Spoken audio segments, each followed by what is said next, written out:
Yeah, go ahead. I'll leave the... I don't know. SSV, are you there? Yeah, I tried to add you, and for some reason it's not letting me, like, I don't Oh, no, see no, my just thing. just stream on the Discord. You can see the script and everything? Okay. Right, how... As long as you got the script and the story and all that Yeah, ready. give me 1 sec. Okay. I don't know why. I'm having such really bad problems right now. I really do apologize.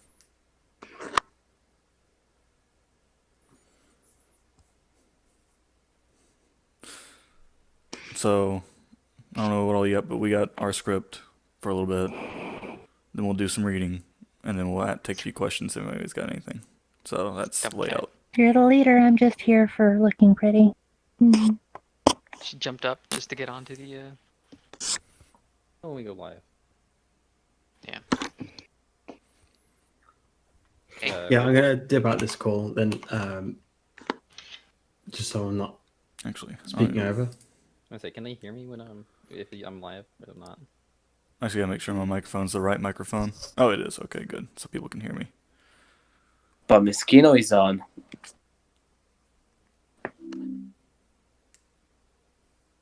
Yes. Somebody said my name.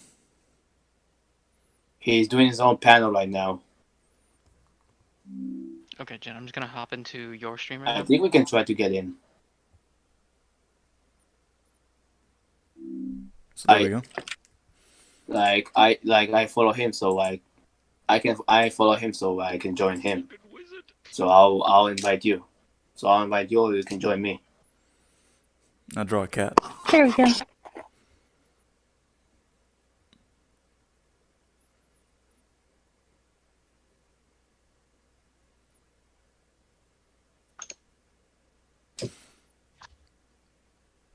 All right.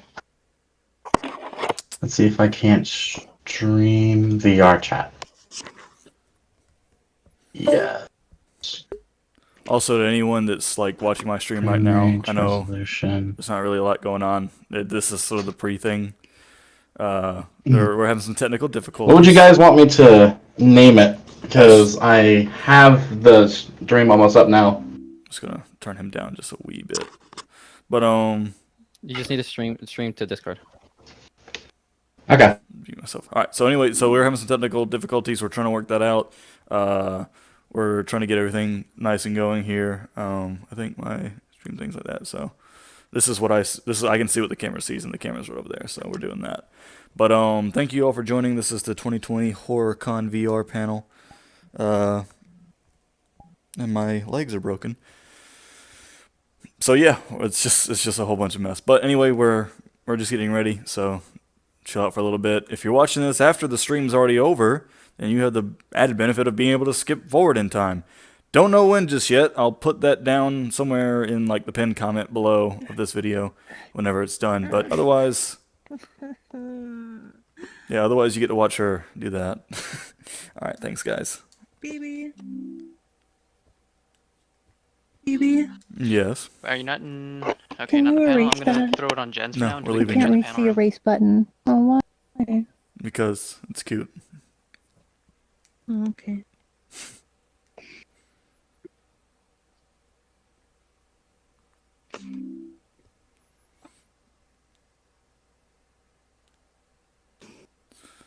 All right. I'm trying to pull up YouTube chat if I can.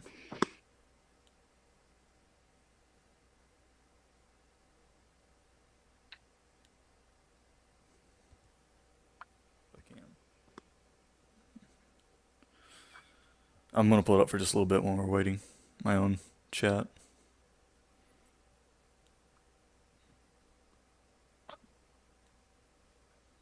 I'm going to pull it up for just a little bit when we're waiting. My own chat. Close that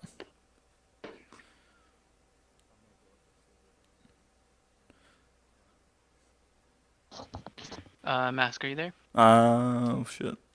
He's asking for me. Or I am. Silva, if one of you can. I'm here. Yeah, head over to camera, give it a wave.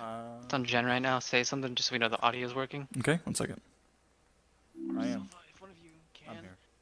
yeah, head over to camera, give it a wave. It's on Jen right now. Say something just so we know the audio is working. Booyah. Is anything being said in game? Can't hear it. Oh, you can't hear me? Don't know if Jen's there or not. I don't think so. Booyah. Is anything being said in game? Can't hear it. Oh, you can't hear me? Don't know if Jen's there or not. I don't think so. Damn. Soothing. Were you able to get in? This is so sad. It's not working. I need another invite, I think. Okay, give me a moment. We still using Mind's one.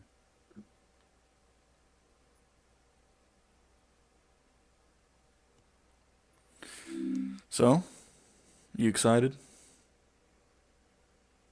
More or less. More or less? Sorry, I'm going over the stuff so I know Okay, what I'm okay. going to be saying.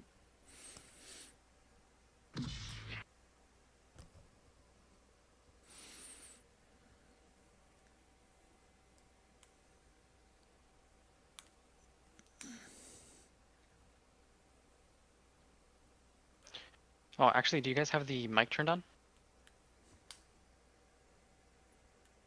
How about now? Does this work? Yes. Yeah, it's good. Mhm. There we go.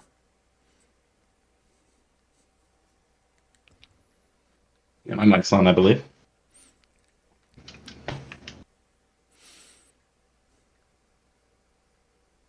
Try and Yeah, add. okay. We're good. Just stage mic wasn't on, so they couldn't hear you. Oh, okay. So Gotcha. that was a problem. Yeah.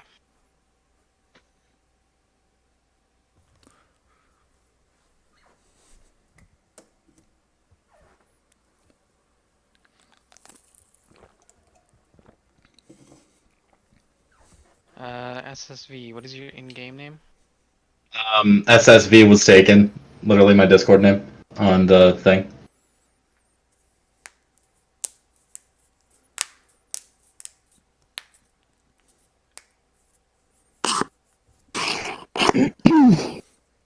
Excuse you. That's very rude. Sorry.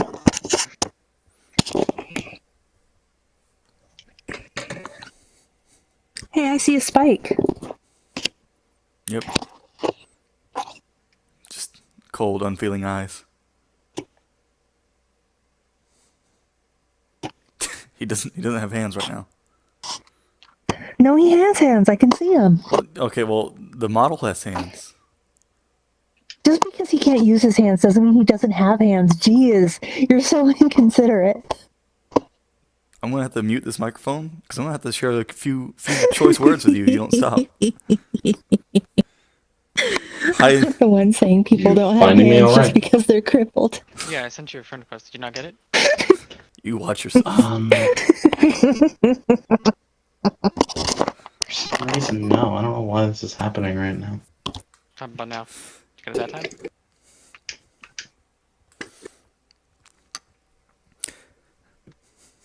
Just remember, as our good buddy once said, I'm dumber than you and I have a blaster. Okay, do you have Spike or Matt on your friends list? Yeah, I do.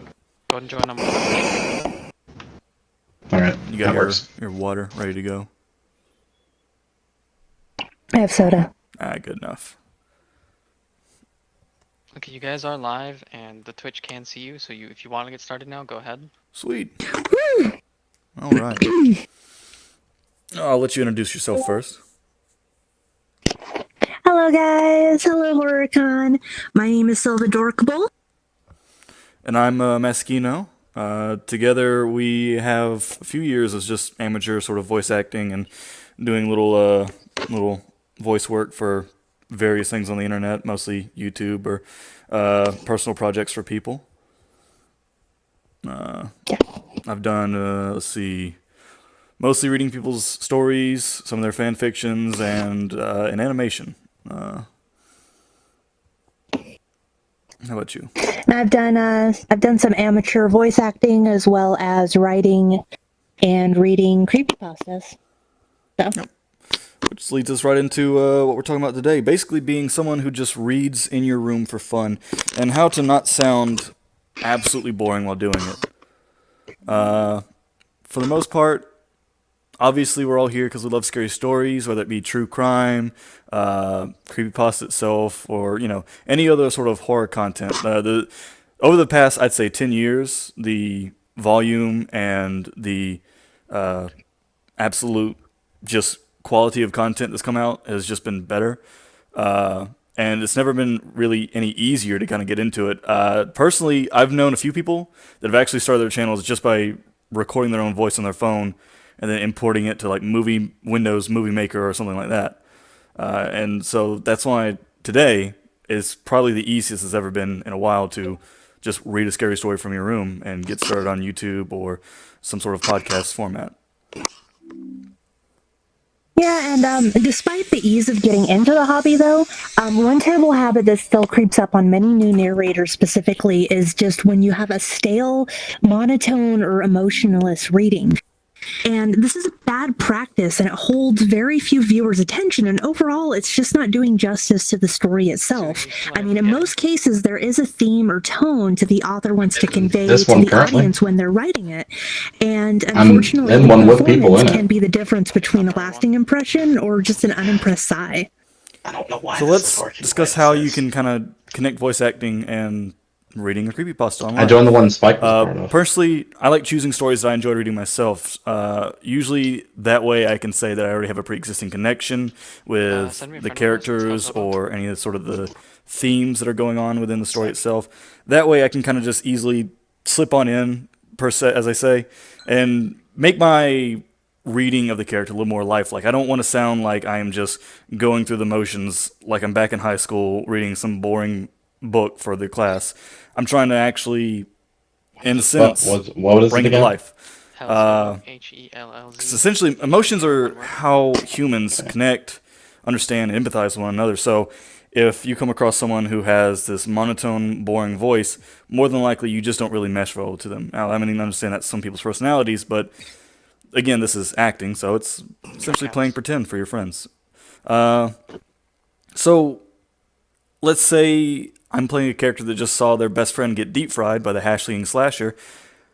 My reaction is probably going to be a little more than, oh no. Well, and the inflection of a character and how they respond should be natural and flow well with the events unfolding in the story as they unfold. Well, there isn't a director there with you to coach you through the lines. You have to dictate what you believe is best in the way to portray the dialogue to the audience.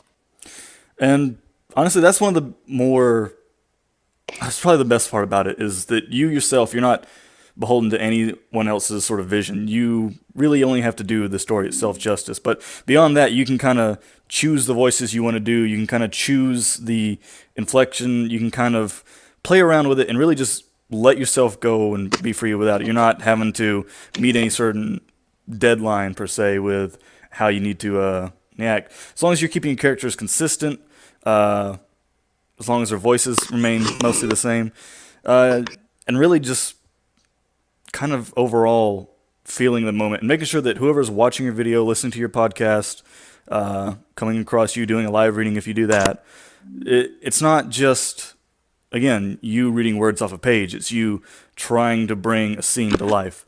And at the end of the day, it's all about sort of growing your repertoire. That's a hard word. It's also about learning new words, apparently. So it's about learning new words, growing your skill set, and just adding things to your toolbox. So that way, in the future, you can kind of continue moving on and essentially just doing a better job. Like with anything in life, the more you do it, the better you get at it. You'll learn tricks. You'll learn little things you personally can kind of basically like life hacks to essentially make the quality of what you do much better. So, and really at the end of the day, that's what it's about, is just making some content that you're proud of.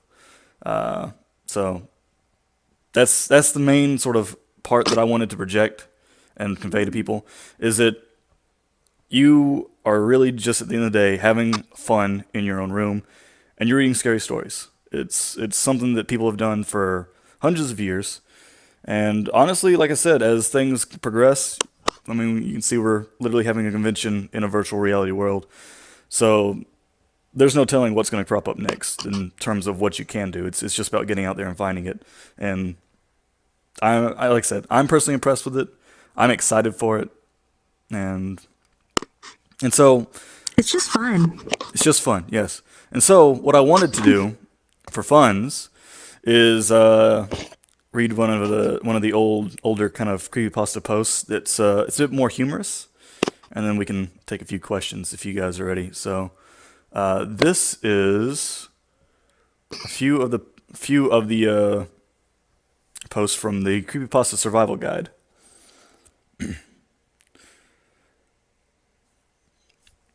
We've all been there. You have just gone to a certain place at a certain time on a certain date and done a special thing that you were suspected. Let's see, I've already messed up. All right. And done a special thing, and the thing you suspected would happen has just fucking happened. Not to mention the fact that you've just seen whatever the heck it is that lives in your mirror, been told in great detail how you're going to die, and the highly demonic and invisible thing that's coming after you is, well, it's invincible too. Sorry. Also, your friends and family are all dead. What are you going to do? Well, you've come to the right place to find... Well, you've come to the right place to find out. These are simple rules one must follow in order to not become a victim of creepypasta, and furthermore, to come out kicking if the worst does happen. With the help of this guide, you too can merely be a catatonic, traumatized wreck, as opposed to the guy currently being worn as a coat by some dude who roams the lot. So, let's keep these simple rules in mind. Number 1, mirrors and darkness don't mix.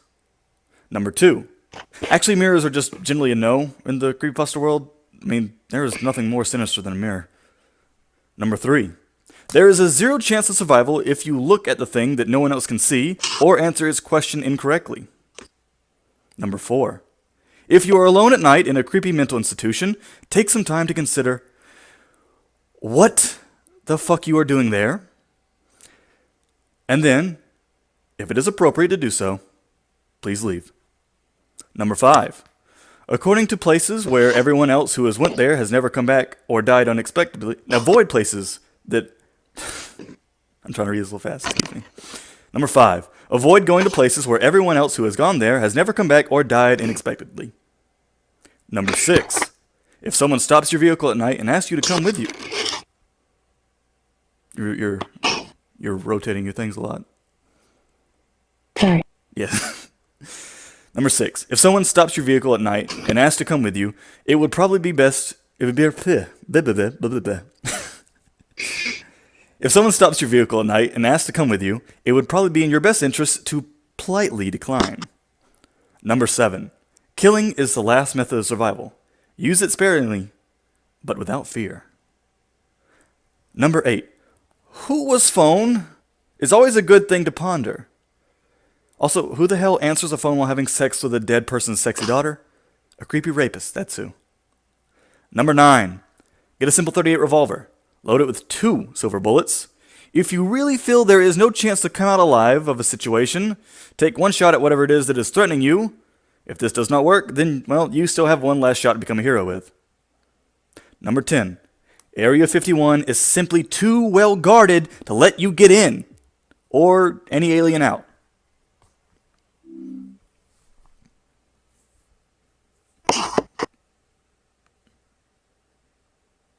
Excuse me, you have 5 more. Oh, I'm sorry. I have 5 more? Okay, I can do 5 more. When going to a hotel, try to steer clear of unauthorized areas. If you couldn't resist, but you saw a red thing, take some time to consider the price range of a hotel standard when visiting your next locations. Have you ever stayed at a haunted Hilton? That is the worst. Number 12. When booking your hotel stay, TripAdvisor can be an invaluable tool at deeming whether or not you decide to stay at a scene of multiple murders or find a place that's just got a reasonable bar nearby.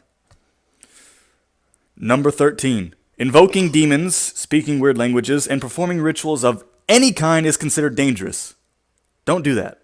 Especially around abandoned warehouses, churches, psychiatric institutions, or the woods at night. Number 14. When going to a new area, environmental understanding is key to survival. Ask around for any of the cursed places, local legends, dangers, and other details. Listen to the local people's advice, and don't be afraid to ask if you are unsure which attacks/disappearances are paranormal and which are not. Number 15. Always have a Bible next to your bed. It provides average reading material, proof of beliefs, and it's really heavy and good at throwing at people. That's a good point. 16. Don't count on holy water. Instead, get a sturdy vial of sulfuric acid and let a priest consecrate it. Number 17. Japanese priests cleanse rooms by waving katana swords around. The ritual is 100% effective on corporeal forms. Number 18. If you find 666 messages on your phone, mailbox, email, anywhere, consider changing said service provider. Also, don't bother listening to or reading the messages. It's spam. I mean, it might be extra-dimensional spam, possibly, but it's spam nonetheless. Number 19. Old pharmaceutical companies cannot help you unless you specifically need things like the blood of the innocent, snake oil, or radioactive syrup, which is never. Number 20. If you need to sign it in blood, you do not need to sign it. All mainstream governing bodies will accept contracts signed in ink. Bear this in mind if offered deals that seem too good to be true. Number 21. Lighthouses are dangerous. Avoid them at all costs. And if you work at a lighthouse, consider a career in something like insurance sales or veterinary care. I mean, have you ever read The Three Skeleton Keys? Number 22. There is simply no reason to listen to music that causes suicidal tendencies. Which leads us to number 23, or to watch films that have had strange or disastrous consequences. Number 24. If you like to plan ahead and have some money, buy your auntie and uncle a house in Bel Air. Nothing can harm you there, no matter how scared your mother is. Number 25. Secret, secluded, untouched places in old buildings are left untouched for a reason. Pioneers never say die, but in fact, they do have an unusually high mortality rate. Number 26. Before you start swimming in the ice-cold waters of a murky lake in the center of a dark forest at midnight, ask yourself, do you really want to travel to an ancient and terrifying city? The answer is no. Then stay at home instead and watch whatever quality programming is available on Cinemat, which means boobs. Number 27.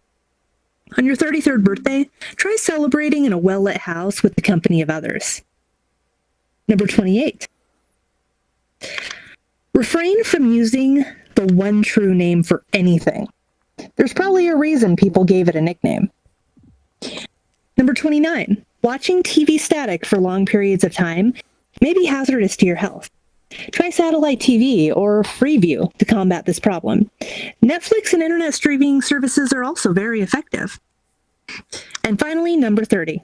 Get a cat. Those furry little hairballs seem to perceive unnatural phenomenons better than us. And if desperate, simply throw it at whatever it is to get to you. And there you go, 30 tips to help you survive. So, let's see. I think we still have a little bit of time still left. Would we like to open it up for questions? Yeah, we can open up a few questions or read anything else if anybody's got anything. So, I'll turn on the mic for just a second. And again, for those of you who came in a little late, welcome. It is nice to have you here. Perfect. So I don't think we have... Oh, we do have a question. Hey guys, can you hear me all right? Yep, we can hear you just fine. Okay, so I'm actually going to be pulling questions from the Twitter and the Discord, just for those of us who couldn't get into the panel. So the first question was actually for Mask. What was the first creepypasta that you had actually gotten you into the genre? Very first one, I'm not sure if I remember the very first one I've ever read or heard, but I remember the very first one that really stuck with me was the Russian sleep experiment. That one was just, at the time, I was always kind of, I've never been afraid of the hospital, just always been afraid of never being able to leave the hospital. So, that was the one that did it for me. How about you? Actually, for me, the earliest one I can remember was Ben Drowned, and that's because like I love video games, and so spooky haunted video games like were right up my alley.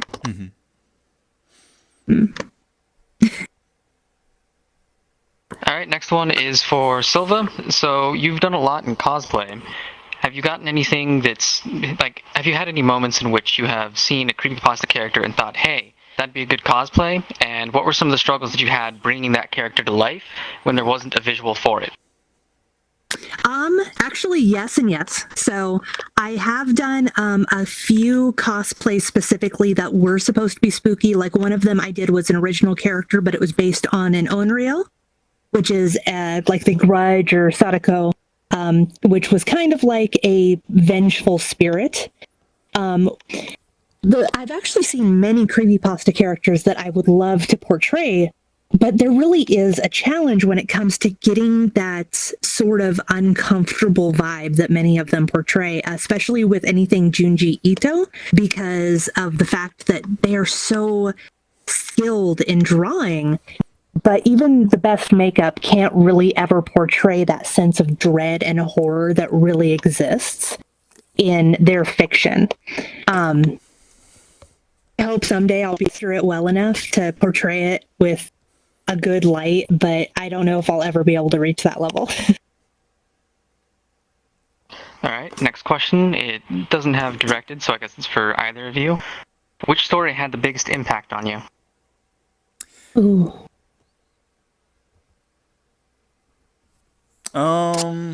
One that comes to mind more recently, is probably like what was the name of it? Baraska.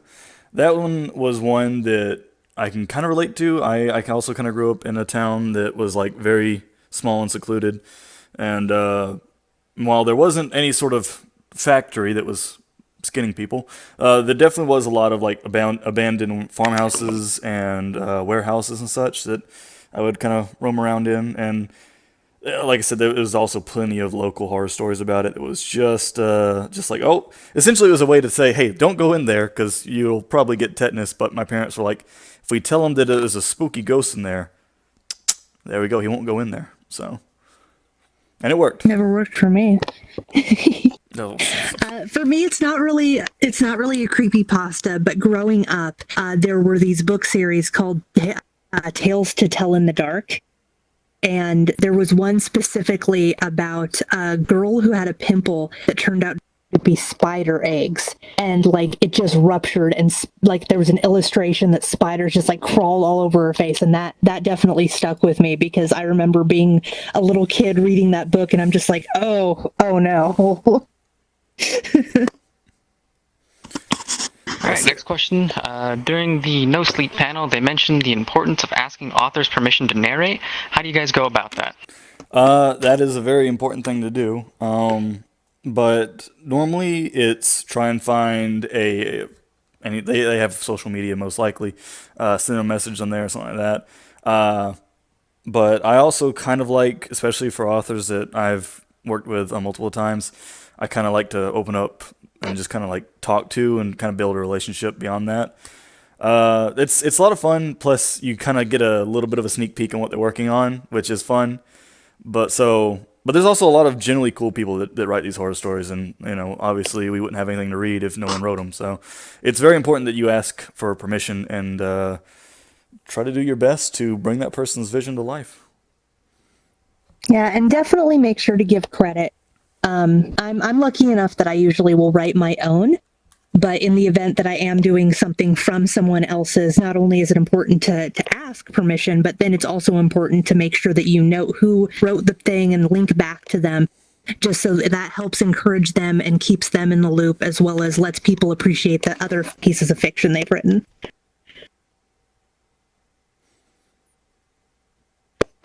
All right, next question. Someone actually had a request for you guys to read another story, if you could. They wanted something a bit more dramatic or serious. Do you guys have anything in mind? I know it's a little on the spot. It's a little on the spot. I could look for something, but if they have a suggestion, I'm open to suggestions from anybody real fast.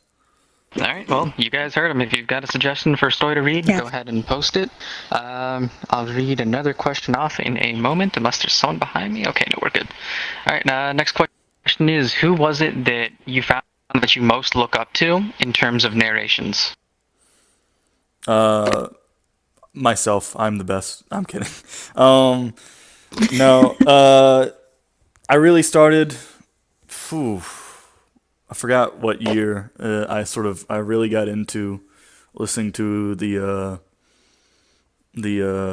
stories on YouTube from people like Mr. Creepypasta, well, Hey Productions, Creepypasta Junior, people like that. That was usually what I kind of got into the whole story or the whole Creepypasta sort of enjoyment. But I did fall out after a while. But I'd say those were probably the main inspirations for me for the sort of taking off point. Yeah, ironically, my biggest person I look up to is that blue nerd in the back over there, which is Mr. Creepypasta. Just the fact that he's always so emotive when he reads anything, and it's so inspiring because it really does give you this sense of anxiety and dread when he's reading it because you get so pulled into it with how expressive he is reading it. Yeah, careful there. You'll make his head too big. Next question is what... Sorry, go ahead. No, I'm fine. You go ahead. Next question was, what voices do you have that you struggle to do, or like what's the difficult voice that you have done in the past? For me, I cannot do an accent at all. That is just... It doesn't matter. I feel like any sort of... If I try to do British, Irish, any accent at all, I can't, I'm sorry. I refuse to do... You can do Southern.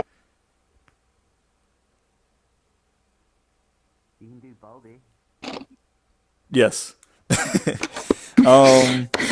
But yeah, so I'm just terrible at accents. That's my Achilles heel. Personally, I'm kind of along the same lines as him. There's very few things that I can do, which is too bad because I actually wanted to be a voice actor when I was younger. I can do like a really crappy Irish accent, but I can't really do anything that's Australian, English, anything like that. I can also sort of pitch my voice a little bit. I can do the super stitch voice with this. It's just really annoying on people. But when it comes down to it, my vocal range is very limited. So I like to rely more on my my expressions and my emoting rather than the actual accents or voices. All right, well, next is actually a request from me. Can we hear your voice that you struggle with? Oh no. Silva, would you like to go first? Let's see. Well, like I said, I struggle with like I can do like the Anita, Dostara, but when it comes to like doing accents, it's just like, oh, Faith and Begora. It's all fun and games until someone takes a slice in the eye. But if I was trying to do like an Australian accent or something, I'd be totally screwed up because it's just like all you really know is the stereotypes, and you don't want to talk like a stereotype because then you just come off as a prejudiced bastard. But then you're like, well, who do I know that talks like an Australian? And you're like, well, Crocodile Dundee talks like an Australian, or what we think is an Australian, right? So just be like, that's not a knife. This is a knife. But then you don't really know if that's actually an Australian accent or if that's just a fake accent.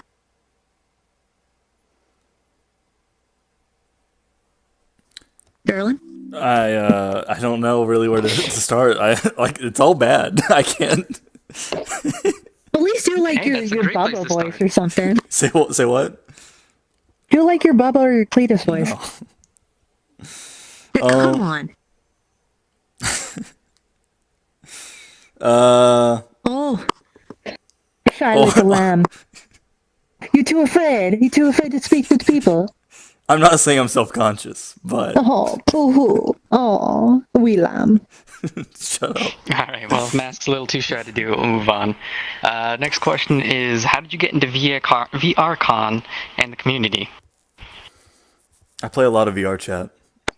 Like, well over 1,000 bad, hours. it's VR in general. Oh, in VR in general? I was really wanting to play games where I could actually move around, because I felt like, oh man, this is awful. I really wish, instead of sitting here, I can kind of get up and do something, which has been fun. And then VR chat comes along, and I spend most of the time kind of standing around just talking. So,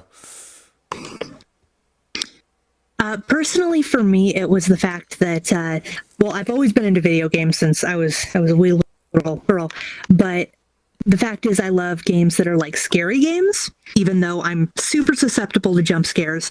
But the idea of being in a virtual space, it takes it to a whole nother level. So I've played like Five Nights at Freddy's Help Wanted, and I have never been more terrified in my life.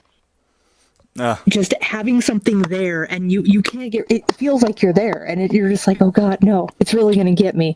It's a very otherworldly feeling, and I can't even like describe it to someone. But that's originally what got me to invest in VR. And then when it came down, and like games like this and social games, and I'm kind of a hermit by nature, so any game that I can socialize with people that I don't have to leave my house is a plus. So I've kind of just hung out in it. I fear no video game. Nothing scares me. That's a lie. I fear no man. Now, Mask. Yes. I know you've done a lot of custom work on models and stuff like that. Mm-hmm. What was some of the inspiration for some of yours, and how's it been learning how to do all that? I didn't work. I haven't worked as extensively as some other people. I mainly just wanted to put like funny meme props and songs on my avatars, which was the biggest thing. So biggest inspiration was I really liked that anime. That was it. That was the whole thing. It was like, man. All right. Now, I did get a story. It does look like it's more of a single person, so I don't know if you guys want to give that a shot. We could split it if you want. I don't mind letting you. All right. You're the one with Alright, I'll performance leave it to you right now. anxiety. Sweet. There you go.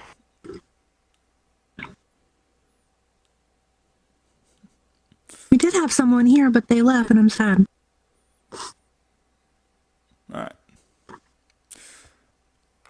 So this is I Desire Knowledge by Dragoneer, I believe is how you say that. I'm sorry if I butchered that. Let me adjust the old headset here. All right. It was a normal Monday morning when it happened. I was getting ready for another day at school, just continuing the vicious cycle of my life. I was eating a breakfast of scrambled eggs, fried spam, and toast, when I heard a thumping coming from the basement. I figured that it was just my cat jumping on the stairs, so I paid it no mind. At least, I did, until there came another thump. And another. I began to realize something. Something that was coming up the stairs, and it wasn't my cat. When it finally reached the top of the stairs, it peeked around the door frame. It had a dark body that seemed to be cast across the wall, with sharp orange eyes that glowed from its sockets. After what seemed like an eternity, I sprinted towards my parents' bedroom, where I knew my father kept his 9mm pistol. On the way, I grabbed a knife from the cutlery drawer and met my father on his way out. I tried to explain to him as fast as possible the horror I had just witnessed in the past few seconds, and my father realized something was really out there. My father took his pistol and cracked the door open. The door was less than an inch open, but as he stuck the pistol out, an unknown force grabbed my father, dragging him into the hallway, through the kitchen, down into the basement. I cried out in fear, slamming the door and turning the lock. But now the creature was back. In an instant, it had broken down the door, wrenched the knife from my hand, and forced it... Hold on a second. It had wrenched the knife from my hand, and with a four-fingered limb, it was dragging me back towards the basement instead of giving me my mercy of death. It dragged me through my father's eviscerated remains as it slammed into the basement door. It showed me. I fell down the stairs and landed on my back, watching as it slowly descended to me. I quench Excuse me. I quench my thirst for blood, human. It said in a raspy voice without moving its mouth. But now, I desire something more. It could speak? My God, it could speak? What do you want? I asked weakly as it crawled down, getting ever closer to me. I tried to crawl away, but I quickly found myself up against the wall as its face was nearer to my own. I desire knowledge. It shrieked as its orange eyes bored into mine. It bored in my very soul. It grabbed my head with one of its enormous hands, drawing me in until I was so close that I could feel its hot breath on my cheek. I just can't figure it out, it whispered. Why kids love the cinnamony taste of Cinnamon Toast Crunch. And that was I Desire Knowledge. What you signed for? It was so good until the end. That was the point. That was good. I like that. I like comedy in mine. I feel like I got blue balled by a creepypasta. All right. Another question is, what is the appropriate length of pause in a creepypasta narration? What is the appropriate length when having a dialogue with someone? I mean, if it feels unnatural and like it's taken too long, you might want to go into your recording and shorten that a little bit. If you're talking about a pause in terms of just say like a passage of time in the story or anything like that, that one's kind of up to you. If it's a longer story, actually, I know I, as well as a few other people, will kind of get to that point, and that's kind of a stopping point. So if you're doing a much longer story, it's a great way to kind of cut your recording into parts, edit that part, and then move on to the next part to record. So you're not all having to go through a long recording, edit out any mistakes, which is something that happens quite a bit when things get drawn out and you're having to do your own audio and editing. Oh yeah, especially with recording just in general if you're not doing it live. I like to put a good deal of space between my lines just so I can go back and edit out anything I need to. If you're doing it live, I definitely agree with the sense of like timing it like a conversation. You probably don't want more than like a 2-second delay between your words. Especially when it comes to something that is supposed to be suspenseful, people can get a little impatient if you just start talking like and then continue talking like that. It just kind of feels janky and convoluted. Yes. Yes. That was too long. No, it was perfect. All right, next question is, how are you able to get used to the sound of your own voice when editing your own audio? I have a great speaking voice.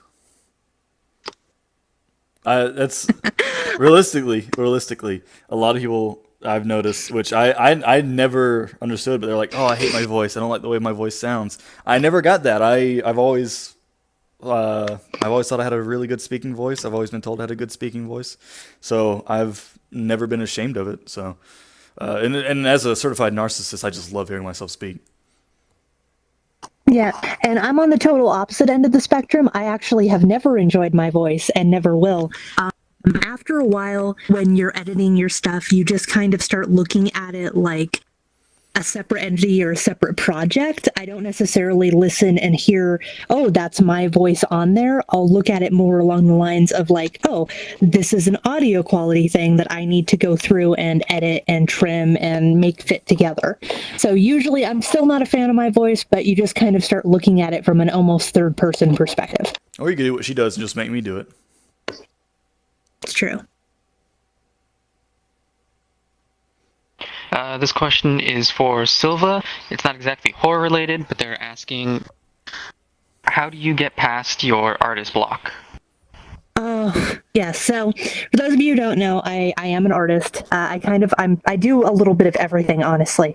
Wow, you're so talented. Artist block is thank you. Is incredibly difficult especially, and this actually can apply to writing as well. When you kind of get down into a stupor, and I mean, it happens to everyone. Some people have bad days and some people just have really crappy days. I like to sit down and just sort of think of things that I'd find interesting, or like for me, it's my original character. I like drawing her in different styles or in different situations. It's like, oh, what would happen if I gave her short hair? Or it's nice. Like, I'm a big Monster Girls fan, so prompts really help get through your block. So like for Inktober, a lot of people do prompts. I did Monster Girl prompts, but being like, oh, theme a character around sweets, or theme a character around moons, or around sunshine, or around stars. That's a really good way of kind of just pulling yourself out of your slump and trying to do something from a completely different angle. And you'll most likely come out of it feeling more inspired than you were before. Then I'll add my own 2 cents on it. Personally, for me, what works is if I feel like, oh man, I don't know what to work on, just getting to it. And is he? Oh, I guess Hobo is dead.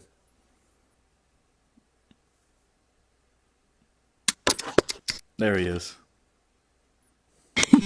Getting to it. I'm waiting for him to get back in line. Sorry about that. Ended up crashing. You guys did come through perfectly on the stream, though. Okay, good. I don't know if Mask, if you had anything you wanted to throw onto that. Yeah, I'm gonna throw it on. I thought it was on yours, but I'll throw it in. So the way I do is I just kind of get to it and do it. Sometimes I'll have no clue at all what project I want to work on. For one thing I do is I do sort of SFM poster making. I just kind of throw in and make my own posters, and a lot of them usually for thumbnails or just for fun. But I'm like, I have no idea what I want to make. I don't know what scene. I don't know what I'm trying to do. But if I get down there and I just, get on the grindstone, eventually I'll say, you know what, this will be cool. And I just kind of work from there. And essentially I just kind of brute force my way through it. I know that method doesn't work for everyone, but that's just a personal method that I use that it works for me. And as someone who's like, I don't know what I need to do, I'll just lay here until it comes to me. It'll never come that way for me, so I have to kind of force through the block. All right, and we are running a little short on time now, so we're going to end it up with the last question of, is there anything you guys can tease for your upcoming content, like cosplay plans, stories, art, etc.? Would you like to go first? Oh, no. All my big events out of the way for now. Oh, okay. So I'm actually splitting my channel into 2 right now. So that's going to be coming up, and my side channel is going to be all audio. So I'm kind of migrating all of my creepypasta ASMR. I'm planning on doing some ASMR role plays that are from kind of like a spookier kind of situation. For example, I want to do one from Monica from Doki Doki Literature Club, where she's talking to the player.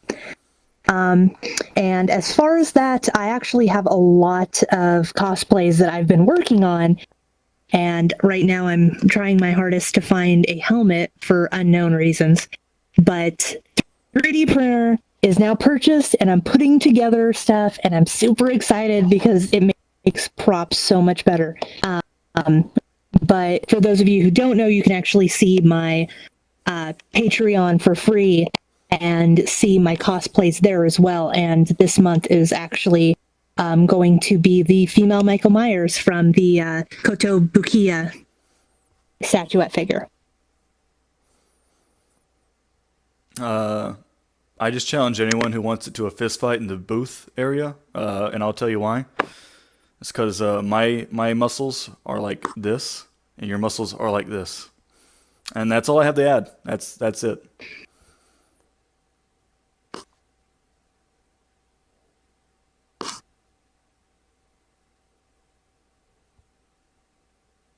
Dead silence. I thought so. No takers. Oh, that's not even how you draw muscle. Come here. Hell's crashed again, but that's okay. But I guess that's all the time we have for today. I had a lot of fun, and I appreciate everyone who showed up. And hopefully you glean some small nugget of information that could hopefully help you if you're getting started or plan to start soon, or even if you just didn't know something and learned something new. That's I got a muscle. every day's a classroom. That's a muscle. All right. As you guys are wrapping up, can you give us a plug? Tell us where we can find you, what you guys got going on, is anything you want us to know, stuff like that. You go first. Okay. You can find me at pretty much anything Silvadorkable. So Silvadorkable, yeah, Silvadorkable.com, patreon.com/Silvadorkable. I'm on Twitter at Silvadorkable, Instagram at Silvadorkable, YouTube and Twitch I am not as fond of anymore because I don't live stream, but YouTube should have all of my stuff on it. You can find me on YouTube at Maskino. You can tell it's me because of the mask. You can find me on Instagram and Twitter at MaskinoYT. And that's all that I have to plug. And I don't have anything big coming up. Halloween was my big event, and it's over. And I had a lot of fun. And I personally just want to say, for any person who worked with me during that time, thank you for showing up, and thank you for providing your stories and your voice. But other than that, that's all I got. And I thank everyone who came out tonight and who watches the stream later on. All right. Thank you very much, and we'll be closing off now. For those of you on the Twitch, we are getting ready for the next panel. Hope to see you guys there.